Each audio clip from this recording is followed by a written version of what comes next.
Welcome to Freelance Sucks. Here we discuss the dark side of freelancing about which nobody usually talks out loud. In this show, we speak with experienced freelancers, and I'm sure listening to their stories helps you prepare for freelancers' challenges. My name is Yuri. I'm a community builder at Code Control and 9am.works, and my guest is Irina Rokosz, a freelance management consultant in business process management, who is also a strong freelance and self-management advocate and even started Freelance Revolution community. So, welcome, Irina. Thank you for having me. Super happy to talk to you about challenges. And the first question, what is the most challenging part for you of being a freelancer? I think it's the typical, like, for any new startup, business, freelancer, or whatever you call it, it's getting new projects and customers. I think that's the biggest challenge when you look at it holistically. And if you ask me how to solve it, I think it's about learning how to market and sell yourself better end to end. I know freelancers in general, I mean, we are not all in marketing and sales. It's a learning curve for us all, but it pays off at the end because you will create for yourself a system that will bring clients to you instead of you going to chase them. And you don't know if you'll succeed, and you're constantly on this feast or famine cycle that freelancing is so famous about. So I would say, yeah, this is the biggest challenge eventually. It's a Many, learning curve. many folks on previous podcasts told that if you're a freelancer and definitely you are searching for projects, it's good to start doing this while you're working already on a project, not to let you end your project, but when you are there, use some time daily, weekly, monthly to see what's going on out there and to apply for projects. So when your previous project ends, you're already prepared, or at least in the process of conversation. So I wonder, how does this process work for you? Searching for new projects and clients is a daily job for a freelancer, I would say. I'm doing it every day. That's why I would advise automate as much as possible, especially if you create your own process where you get the lead generation funnel and so on and so forth. You want to have automation in place. And there are a lot of platforms now I see that are doing this for you. Maybe if you don't have so many clients, like you take bigger projects and you only work with one client during that project, then yes, you can still do it manually. But if you, for example, are trying to set up something like passive income and you're selling digital products online, then you definitely need some automation there. What kind of tools are you using for automation?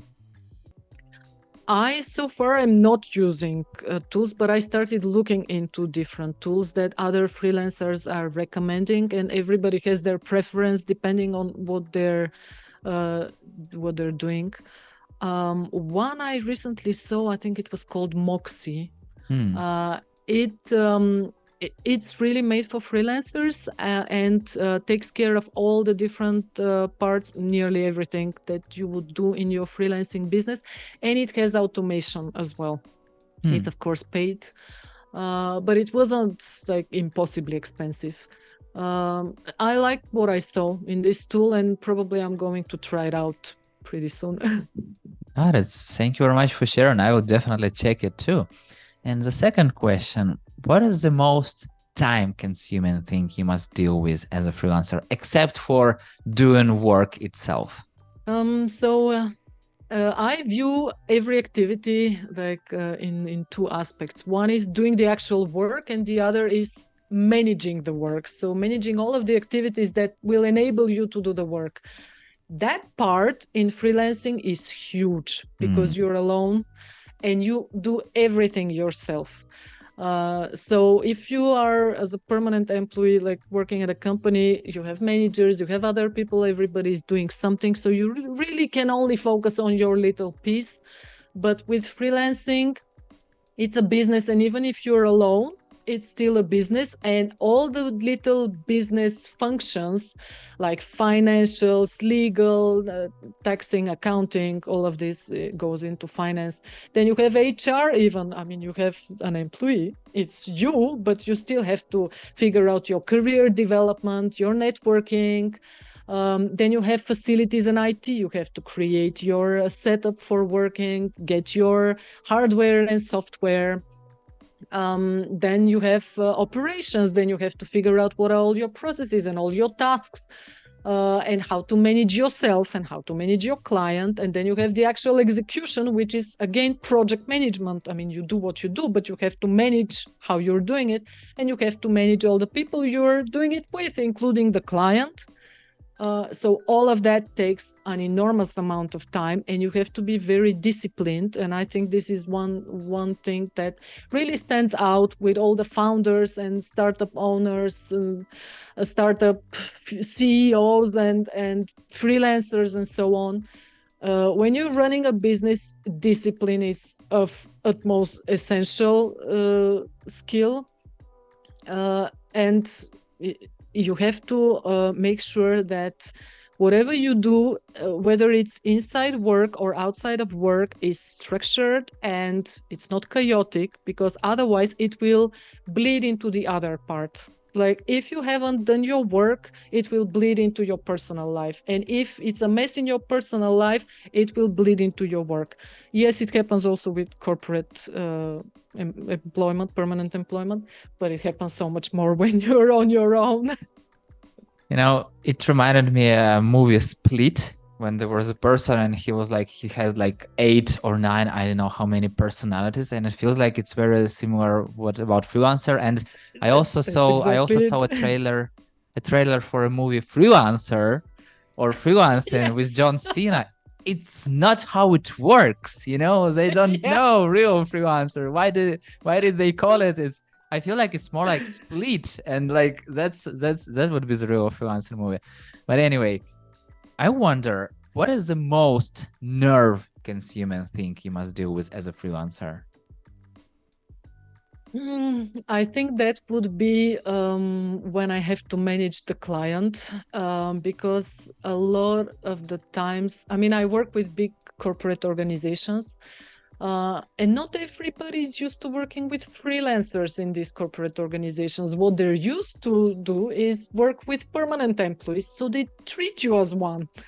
And you really have to constantly position yourself, like not only external to the team, but also you are there to identify the problem, even if they haven't identified it. But even if they have, help them with the solution, not with the low-level tasks. You're not an extension, like additional pair of hands in the team. Yes, of course you can be, if let's say you're just starting to freelance, you are there only for the money, you don't have much experience, and they need this additional pair of hands. Fair enough, but this is also going to be low paid.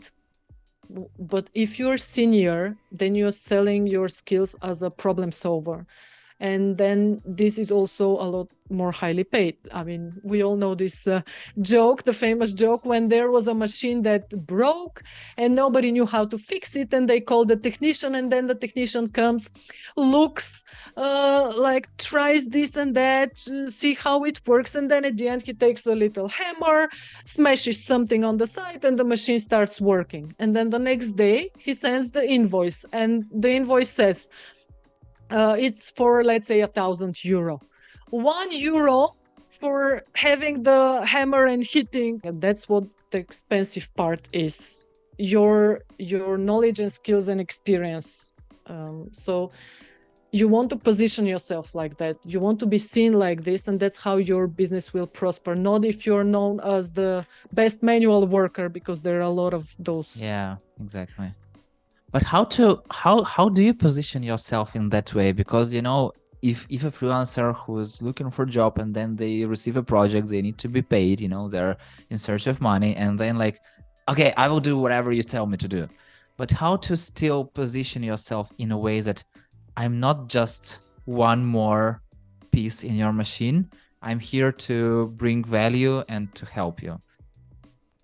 For me, this goes back again to the client acquisition and client management. So the end-to-end value stream about how you approach your client, like even before you've approached your client, how you attract them and so on.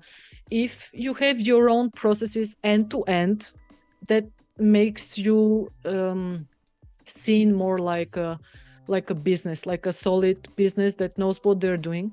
If you are relying though on different processes, let's say recruiting process from someone or from the client, and then management process from the client, and then project management from the client, then you're not an independent, at least not fully independent professional, and you will be treated as one. You will be treated like a permanent employee, not independent.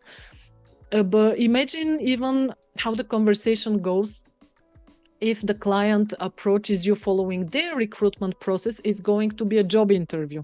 They tell you what the project is about, and you try to prove you're better than all the other freelancers. But if you approach them and it's a sales call, then you talk like equals and it's business partners. And you're probably going to be talking to some high-level decision maker, not to the lowest level of people in the organization who will be doing the tasks. And with that higher level decision maker, you will be speaking on equal terms about strategy, not about low-level tasks. Yeah. And that's when you can position yourself as a problem solver and ask for the money you want to receive. And these are the people who will also receive the benefit of your work and recommend you to others. So you will have these word of mouth recommendations that will also work in your favor long term. I also feel like it's really good to educate some agencies and recruiting companies to also approach freelancers in the same way. So they're not just selling talents, but they are connecting partners with each other. So if they're selling, let's say, connecting freelancers with companies, it's not like companies hiring, we have a talent, so we will match you with this talent, but more like you need a solution, we have a partner, we'll refer this partner for you. We'll do an introduction and then you work together. And I feel like it's a huge shift, you know? And I feel like we as freelancers need to work together on educating them also on the way of doing this. And yeah, I feel like it's a little bit of long journey, but definitely, we are already and on definitely a mindset shift for sure. A lot for the freelancers, also for the people who work with freelancers, but mainly for the freelancers. There is one very nice article by Sarah Duran. Actually, she's another freelancer who is also trying to popularize freelancing and help other freelancers. And the article and the whole concept she came up with is that you have to start thinking like a boss. You have to manage things and manage yourself and manage even your clients. You cannot leave it all to chance. You're not an employee anymore. That's really the mindset shift. It also reminds me a little bit of a book that Shia Carson shared recently, Freelance as a Boss. She was on a podcast a few episodes before. So it's a really great mindset. And thank you very much for sharing that. And if your friend wanted to become a freelancer, what are top 3 things you'd advise them to consider before doing it? Oh, wow. Yes, I've been in that situation several times, in fact. So currently I'm creating, being a business process manager, I'm creating all the processes for my freelancing business. And I'm thinking of sharing that also with the broader community when it's ready. But in the meantime, one thing I would advise them for sure, figure out your why. Why do you want to do it? You have to have this purpose nailed down because that will drive decision making. It's similar in the corporate world, of course. You always have to have the purpose and the why in place because it drives behavior, drives decision making. I've been in situations where I don't know which way to take. And no, that was not why I became a freelancer. So all of these paths, then I know which is the correct path. When I say, okay, like that was not why I sacrificed my comfort. So I have to make it worth it. So for sure, know your why, know your processes, realize what you're up against. And if you're not sure at the moment, if you're a permanent employee and you're not sure you want to become a freelancer, then start a side hustle or a side gig or something. I mean, try it out. Like, that's not how I did it, by the way. I'm a bit more of a let's not have plan B. I just ended everything and started fresh.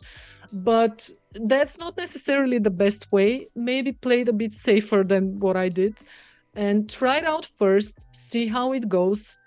The only thing I have to just say is consider that always the biggest problem is finding projects and customers. If you're stuck there, this is normal. So don't expect that, oh, because you will say, or you decide today, I'm starting a side hustle, tomorrow you have hundreds of clients lined up. You have to really put effort into finding clients and projects. So you have to give it your best, and only then you would know you actually tried. You don't just look into a few pages, I don't see anything for me, so maybe this side hustle is not going to work. Well, yes, if that's the approach, it's not going to work. Yeah, exactly. I totally agree. And I really wish to have the sky is the limit, but time is the limit. So the final question, if you were starting freelancing today, what is one thing you would have done differently? I would probably deep dive into marketing and sales processes right away, because it took me a while to realize that no matter how much I hate sales and everything I know about sales and salespeople and so on, you cannot go without it. And it doesn't have to be what we see in the movies. It doesn't even have to feel like sales. It can be like business partner conversations. You have something to offer and you know it's going to bring value, and you see somebody who needs that. So why not help? So yes, I would deep dive into marketing, how you market and sell what you want to sell, what you want to do, and create something around it, automation, a process, a way to attract customers. Anything really helps, as little as it is. It will help you. Just have a bit of an ease of mind that you know what you're doing. You can get new projects and new customers, and it's not that hard. Like it is most of the times. Got it. Irina, thank you so much for sharing your challenges and for having such an open conversation. You're very welcome. Thank you for having me. And thank you so much for listening. If you like the show, hit the like button, 5 stars, and share it with your friend. That's it. We're done. See you in the next episode.